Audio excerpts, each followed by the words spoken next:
All right, we're back, and in today's episode, we are going to do a deep dive into the use of fish oil in veterinary medicine.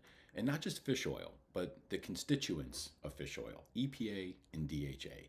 So, EPA is eicosapentaenoic acid, and DHA is docosahexaenoic acid. And why these two molecules are so important is that they are omega 3 polyunsaturated fatty acids.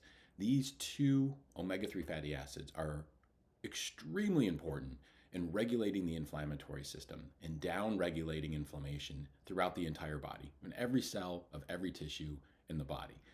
We're going to compare those two and contrast them with arachidonic acid, which is one of the major polyunsaturated omega 6 fatty acids, which tends to be very pro inflammatory, stimulating the immune response, stimulating inflammation. And when we talk about EPA and DHA specifically, we're going to separate their functions and their site of activity or their mechanism of action to the cell membrane and to the nucleus itself. So let's first talk about cell membrane effects. In general, these omega 3 and omega 6 polyunsaturated fatty acids, they compete to bind into or integrate into the cell membrane. And the cell membrane, at least of mammalian cells, is this lipid bilayer membrane. So these fatty acids fit very nicely into these cell membranes that are mostly made up of lipids. And if you have mostly arachidonic acid, mostly omega 6 fatty acids coming into the diet, you have mostly these omega 6 fatty acid composition, mostly arachidonic acid, filling all of those spots in the cell membrane. Now, if arachidonic acid is sitting there in high concentrations, there's a couple of enzymes, one cyclooxygenase and the other lipoxygenase, that metabolize arachidonic acid. The problem is that when arachidonic acid is metabolized, the downstream effects of that are these very pro-inflammatory cytokines, prostaglandins, thromboxanes, leukotrienes, these really stimulating substances to the immune system. And so these are substances that bring in more inflammatory cells and get that engine running of inflammation. So arachidonic acid by itself sitting in the membrane is pretty benign, but when it's metabolized by cyclooxygenase and lipoxygenase enzymes, we get a tremendous amount of inflammation.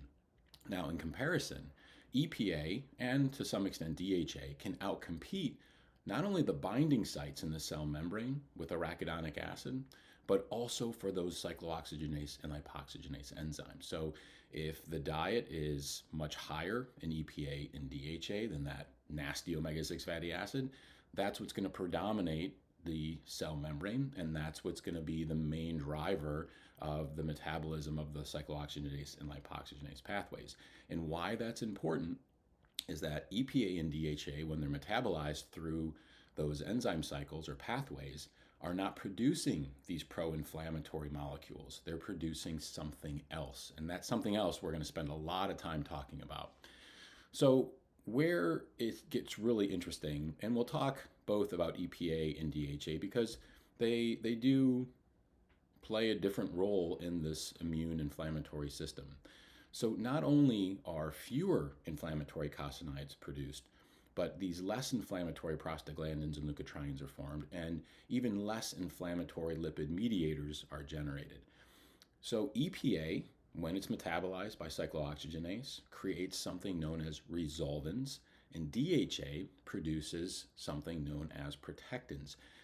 These resolvins and protectins are among, in my opinion, the most fascinating molecules in biology because they simply don't just stop inflammation, they actively tell the body how to end inflammation. So many of us think that inflammation just kind of fades away once the injury or the infection is gone. But that's not actually what happens. Resolution of inflammation is an active, genetically programmed process, and resolvins and protectins are the key signals that orchestrate that entire process. And so on a very general level, white blood cells become activated with inflammation, and enzymes like cyclooxygenase and lipoxygenase begin metabolizing EPA and DHA. And again, instead of them producing only inflammatory molecules, these pathways generate these resolvins and protections bind to specific receptors on immune cells. So once those receptors are bound on the immune cells, they change the behavior of that immune cell. So resolvins don't suppress the immune system. Instead, they change the mission of the immune system. So instead of the system saying attack harder, they start to say, wait, the job's finished. Let's clean up and go home. And so this resolution process begins. What they're specifically doing is they're stopping neutrophil recruitment. And neutrophils are the immune system's first responders. They come in hard and fast and are indiscriminate. They produce all kinds of inflammatory changes. You know, when we think of inflammation and we think of the heat and the redness and the swelling and the pain, that's the job of the neutrophil. So too many neutrophils are going to create collateral tissue damage and oxidative stress and more enzyme release and bring in more neutrophils and this prolonged inflammation. And so chronic inflammation is driven oftentimes by this inability to dampen down those neutrophils. They keep coming into that area that's affected. So resolvins reduce the arrival of additional neutrophils. One of the another amazing things that resolvins do is they help the macrophages switch roles. And so that transition towards tissue repair and tissue regeneration.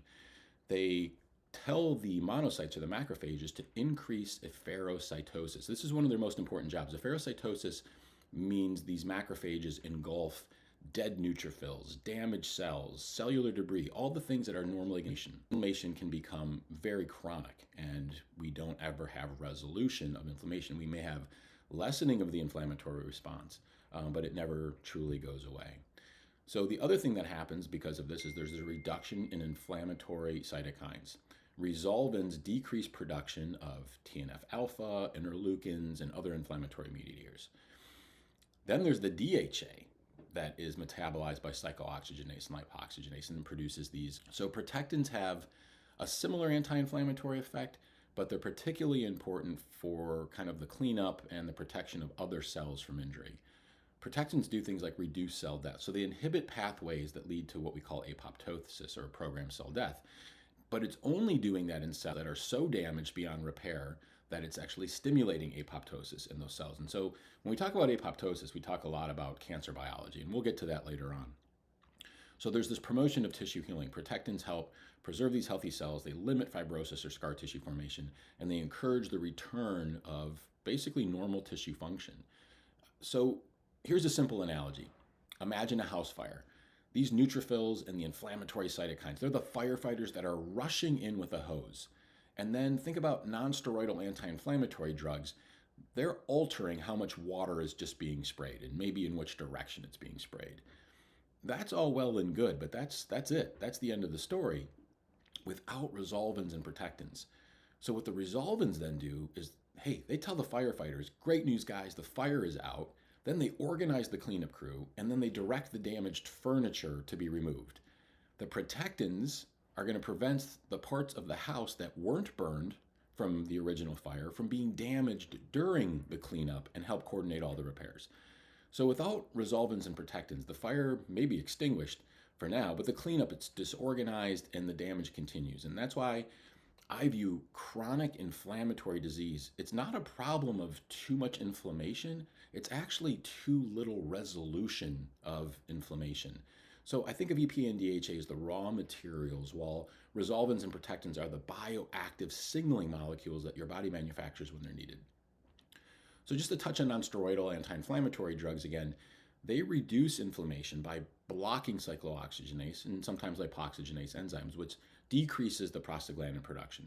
But resolvins and protectins work differently. They don't simply reduce inflammatory signals. They actively coordinate the resolution phase, helping tissues return to homeostasis after the threat, the injury, the infection has passed. So let's think about the many chronic diseases that involve inflammation in the body in animals that doesn't fully resolve. Osteoarthritis, periodontal disease, chronic enteropathy, allergic skin disease, obesity-associated inflammation, chronic kidney disease, some of the cardiovascular diseases that we see. So there's a really important point that we oftentimes miss when we're talking about inflammation, and it's the resolution of inflammation, not just fading away. DHA has some other really unique properties in the cell membrane of all the cells in the body that it interacts with. So DHA has 6 double bonds, which makes it unique. This actually, when DHA becomes integrated into a cell membrane, it makes the membrane much more fluid. And that change in membrane fluidity alters signaling throughout receptors that are involved in immune activation, insulin signaling, neuronal communication, and growth factor signaling. So even before the genes are affected, all of these cellular signaling changes are occurring. Now, I also mentioned that EPA and DHA not just work on the cell membrane, but also work on the nucleus, on the genetic material contained within the nucleus of every cell. So I also think of EPA and DHA as genetic dimmer switches, not genetic rewriters. They don't change a dog's or a cat's DNA sequence, but what they do is they influence which genes are expressed, when they're expressed, and to what extent they're expressed. So at the molecular level, EPA and DHA, they act as nutrient signals that influence which genes are turned on or turned off. They make changes in the inflammatory signaling and in lipid metabolism. So through all of these effects on transcription factors, which we'll talk about shortly, membrane signaling and epigenetic regulation, EPA and DHA can shift cells anywhere in the body to having greater antioxidant capacity, which we'll talk extensively about. In general, less chronic inflammation, improved mitochondrial energy production, enhanced brain and retinal function, better joint homeostasis, health and skin barrier function. They improve lipid metabolism, and again, cardiovascular support. So the gene regulating activity helps explain why EPA and DHA have such broad effects across multiple organ systems, despite being just two dietary fatty acids. So more specifically about EPA and DHA and their binding to these transcription factors. So genes are controlled by proteins called transcription factors, which determine whether DNA is ever transcribed into an RNA. And EPA and DHA interact with several major transcription factors. Some of the most fascinating, and I think probably biologically the most important ones, are the PPARs. So when EPA enters a cell, they bind to these PPARs in the cytoplasm. And that complex of the PPAR, EPA, DHA molecule moves into the nucleus and it binds to DNA. And then literally hundreds of genes will begin to change expression. There may be more. We know, and I've identified hundreds of them. So some of the genes that get increased or turned on are fatty acid oxidation, mitochondrial biogenesis, lipid transport, insulin sensitivity genes. And some of the genes that are decreased or turned off are the pro-inflammatory cytokines, the lipogenesis, the triglyceride synthesis. So in dogs, this all contributes to lower serum triglycerides, improved body composition, reduced hepatic fat accumulation like we see in fatty liver, and like we see in obese animals that have a lot of adipokines that are being released and just systemic inflammation from being obese, and overall better metabolic flexibility. So these inflammatory genes are simply just transcribed much less. This is why omega-3s reduce inflammation without being immunosuppressive. It's this gene expression shifting towards inflammation resolution rather than prolonged inflammation. Now, DHA, what a powerhouse. DHA, we now know, activates NRF2. NRF2 is often referred to as the master antioxidant switch of the body. Normally, NRF2 in the body is inactive, but DHA promotes NRF2 activation. So what this does is this increases the transcription of genes that produce antioxidant enzymes in the tissues of the body. This increases the dog's own antioxidant defenses rather than simply providing antioxidants. So you can give the appropriate dosing or amounts of EPA and DHA and not have to worry about taking all these different antioxidants or putting your pets on all these different antioxidants. You can get to that through DHA's activation of the NRF2 system. EPA and DHA, we also now know, actually alter epigenetics through DNA methylation. So they can alter the methylation patterns on promoter regions of genes, making these inflammatory genes less accessible to the body.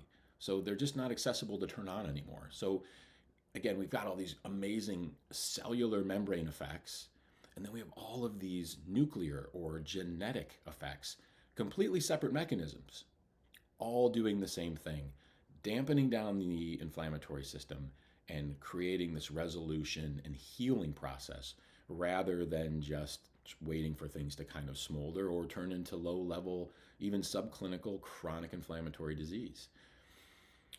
A little more on DHA. We know DHA is highly concentrated in neuronal tissues in the central nervous system, in the cerebral cortex, in the retina, and in synapses. And DHA also increases expressions in genes that are involved in synapse formation and neuronal survival and neuroplasticity, which is a big one both for young animals that are developing. We need that neuroplasticity to be at its best and last as long as possible, but also in our geriatric patients where neuroplasticity is significantly decreased. We need to do something to improve neuroplasticity in those patients. Also helping with mitochondrial function and many other benefits in the central nervous system, so that dogs, again, puppies, middle-aged, geriatrics that are receiving adequate DHA during development show improvements in learning and trainability and retinal function in several studies that have been done. I did mention earlier that I would just touch on cancer biology. There's so much ongoing research here with EPA and DHA, but they do influence genes that involve apoptosis, which again is programmed cell death, angiogenesis, cell proliferation, oxidative stress, and metastatic signaling. So these potential effects are very complex and they vary by tumor type. So omega-3s should be viewed as supportive nutritional components of treating cancer in pets rather than any type of standalone cancer treatment. But I think we need to focus heavily on their preventative capabilities as well, since so much of cancer is driven by chronic inflammation. If we can start these young animals on EPA and DHA and keep the body at the cell membrane and at the genetic expression level much dampened down from all the pro-inflammatory effects that arachidonic acid and omega-6 fatty acids can induce, maybe we offset the development of many types of cancer later in life. So I'm an orthopedic surgeon for dogs and cats. I'm obsessed with osteoarthritis, and let's focus specifically on the role of EPA and DHA in treating osteoarthritis in dogs. So a few years back, I ran a clinical trial and published a prospective randomized double-blind placebo-controlled study looking at the effects of EPA and DHA on the clinical signs, but also on the cell membrane biology of EPA and DHA in dogs with osteoarthritis. So this study was really designed to answer a few really important clinical and biological questions. One, the most simplest, is can supplementation with EPA and DHA improve osteoarthritis in dogs? And if so, is that improvement associated with measurable changes in the inflammatory fatty acid system and cascade? So unlike many previous studies that simply just measure whether dogs improve, this trial we also measured whether improvements that we saw clinically correlated with the shift in the body's inflammatory fatty acid profile. So what we did here is took a large group of dogs, and we originally looked at over 200 dogs. We were able to enroll 78 dogs, and 74 dogs were able to complete the 3-month trial. But what we did in this study is not only evaluate these orthopedic outcome variables, lameness, pain, total joint severity score, and visual analog scores for lameness and discomfort. We were also able to measure at all times throughout the study in every single dog, both placebo and treatment group, what their inflammatory fatty acid profile was doing on a cellular level, measuring the cell membrane concentrations of EPA and DHA and arachidonic acid, and then correlating that to improvements or lack of improvements in clinical signs. So as I mentioned, dogs were randomized into 2 groups, placebo group and treatment group. The treatment group received around on average 70 milligrams per kilogram per day of EPA and DHA. The placebo was a medical grade mineral oil, which in my opinion is, I call it inflammatory neutral. It's not promoting inflammation and it's not affecting in any way inflammation. The EPA and DHA that was used was a natural triglyceride in what we call a 3-to-2 ratio. So there's about 3 times as much EPA than there is DHA in every serving or every ml when you look at it that way. And why this natural triglyceride form was chosen over all of the other forms of fish oil is there was a pilot study that was done before this evaluating the different forms of fish oil in dogs and how it affects the saturation of the cell membrane with EPA and DHA and the changes that it does to arachidonic acid. And what we found is that And really, probably one of the most overlooked points of the entire publication we're talking about is that I tried to emphasize that natural triglycerid oil has substantially better cell membrane infiltration, or integration, I should say, than ethyl ester fish oil, for instance, or free fatty acid form. The absorption is also better too. You can give a higher dose of ethyl esters and get the same absorption that you can for a smaller dose of natural triglyceride. The absorption is just less efficient with ethyl esters, which we'll talk about shortly. So you can use a lower dose of natural triglyceride EPA and DHA and achieve cell membrane and tissue concentrations similar to a much larger dose of ethyl ester formulation. So with ethyl esters, before ethyl esters get absorbed, you basically are taking natural triglycerides, you're washing them with an alcohol, you're changing the molecular structure. Such that when you ingest the ethyl ester, the pancreatic lipase that's produced hydrolyzes that ethyl ester, and then the DHA is released as a free fatty acid into the intestinal tract, and then it has to get absorbed, and then it has to get re-esterified into a triglyceride and phospholipids once inside the intestinal cells. So it creates a much less efficient process and therefore a decrease in absorption. That extra hydrolysis step is really the reason that it's less efficient, less absorbed, and probably less impactful in integrating into the cell membrane when we measure that, at least in dogs. So we looked specifically at orthopedic outcome variables that include lameness visual analog scale, lameness severity scoring, joint pain crepitus effusion, overall improvement, and this total joint score. Really important to note, I was the only blinded investigator that did all of the exams on all of the patients, treatment and placebo group, at every point in the study. That way we're trying to limit some bias and keep some continuity here throughout the study. So instead of just relying on dietary intake, owner compliance with administering the fatty acids, all of those things that we would worry about in a study like this, we actually measured the cell membrane levels of every dog at every time point in the study of EPA, DHA, and arachidonic acid. This now has a commercialized name. It's a test. It's a blood test for animals called the IFATS test, the Inflammatory Fatty Acid Target Score. And it's a pretty simple algorithm. It's arachidonic acid divided by the summation of EPA and DHA. So another way to think of that is the pro-inflammatory omega-6 fatty acid population or concentration of a cell membrane divided by the, we'll say, anti-inflammatory properties of those omega-3 fatty acids. So this really reflects the balance between pro-inflammatory and anti-inflammatory fatty acids in the cell membranes, and is much more physiologic relevant than reporting, dietary omega-6 to 3 ratios, which we'll talk about that in a little bit too. That is something that should just be ignored and is pure marketing and really not all that useful actually. So in this clinical results of the study, the treatment group demonstrated significant improvements over the course of the 3-month period. We really helped shift the conversation with this publication from viewing fish oil as a simple anti-inflammatory supplement to recognizing that EPA and DHA as molecules, they reshape cell membrane composition, they alter lipid mediator production, they measurably change the inflammatory environment that's associated with canine osteoarthritis. And we see that when we look at these different outcome variables.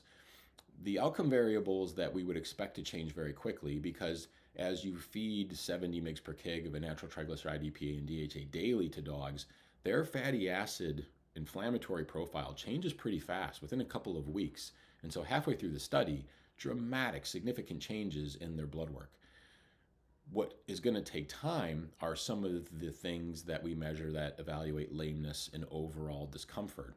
The things that happen quickly are the joint fluid goes away. That inflammation in the joint itself, we can appreciate clinically is resolving. And it did so significantly by day 42 of the study.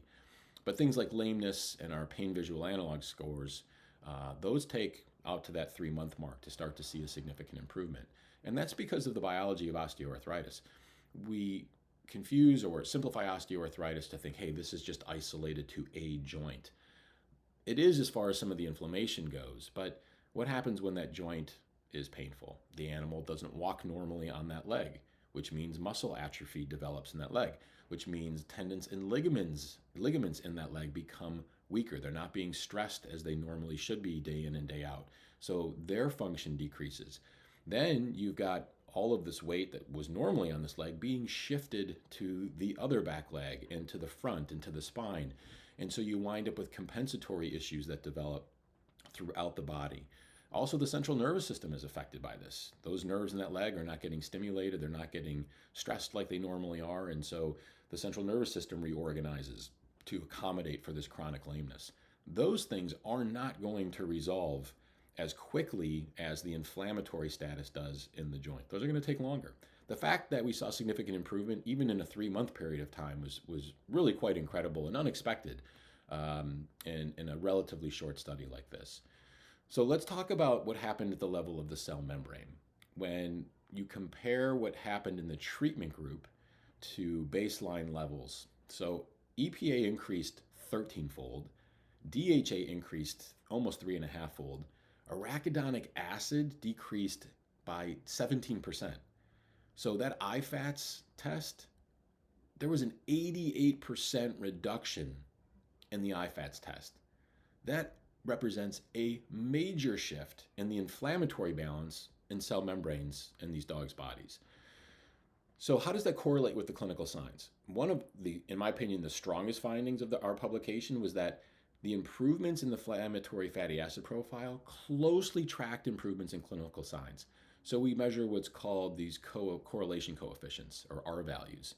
So pain and discomfort and lameness severity correlated with the IFATS outcome, an R value of 0.75. So a correlation coefficient of 0.75 is remarkably strong for biological clinical data, remarkably strong.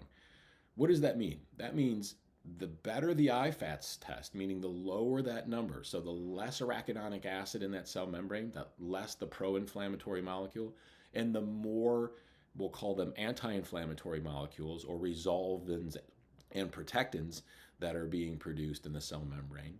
The more of that you have, the less severe the clinical signs at the end of the study, the greater the improvement in the clinical signs at the end of the study. So that's an incredibly important connection that was made in this publication. Again, it wasn't that typical study of we fed them, they got better. We fed them EPA and DHA, they got better, but why? Why did this happen? So this strong correlation between the inflammatory fatty acid score ratio and this clinical disease severity, again, a higher IFAT score at the end of the study correlates with greater lameness, more discomfort, less improvement. A lower IFAT score correlates with improved comfort and improved mobility. So again, I think it's important to bring up, I mentioned this omega-6 to omega-3 ratio that gets stamped on pet food bags and supplements and foods in general for humans and dogs and cats. I think it's really important to ignore the omega-6 to 3 ratio. And the reason that I say that is ALA, which is an omega-3 fatty acid.